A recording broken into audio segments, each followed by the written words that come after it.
ये कहानी है जंगल में रहने वाले सभी जानवरों की जो अपना जीवन बड़ी खुशहाली के साथ बिता रहे होते हैं, लेकिन उनको कहाँ पता था कि मानव के रूप में कुछ शिकारी उन जानवरों का इंतज़ार कर रहे हैं। ये शिकारी उन मासूम जानवरों को अवैध तरीके से मारकर और उनके शरीर के अंग की तस्करी करते हैं। जो जानवर और पौधे दुर्लभ हो गए हैं उनको भी तस्करी करी जाती है। 2010 से 2012 के बीच लगभग 1 लाख हाथियों को उनके दांत के लिए मारा गया, यानी 100 हाथी हर दिन। और पिछले 1 दशक में हाथियों की आबादी में 60% से अधिक गिरावट आई है। पेंगोलियन एक ऐसा मैमल है जिसकी तस्करी सबसे ज़्यादा की जाती है और 2000 से 2013 के बीच 1 मिलियन पेंगोलियंस की तस्करी की गई है। और भारत में भी 2010 से 2014 के बीच अवैध शिकार के कारण 20 से 30 बाघ की हत्या हर वर्ष की रिपोर्ट है।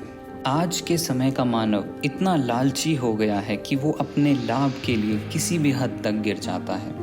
इस अवैध तस्करी और शिकार के कारण भी आर्थिक लाभ हैं, क्योंकि वन्य जीवों के अंगों से बड़ी मात्रा में पैसा कमाया जाता है।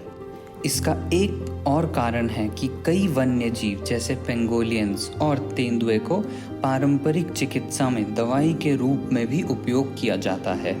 और कई पौधे और जानवर ऐसे हैं जो कि लोग व्यापार में किसी भी रकम पर खरीद लेते हैं, इसलिए इनकी तस्करी के मुंह बोले दाम मिल जाते हैं।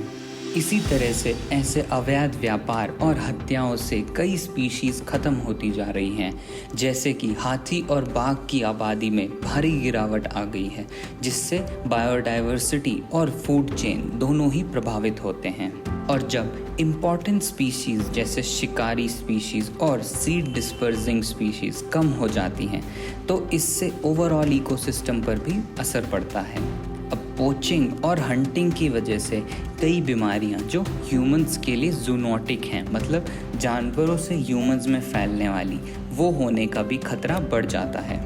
अब इस समस्या को रोकने का तो एक यही उपाय है कि कार्यवाही और कानून दोनों को ही मजबूत करना होगा, जिसमें wild life protection agencies, police, border security forces को साथ मिलकर काम करना होगा, जिससे इस अवैध व्यापार को रोका जाए।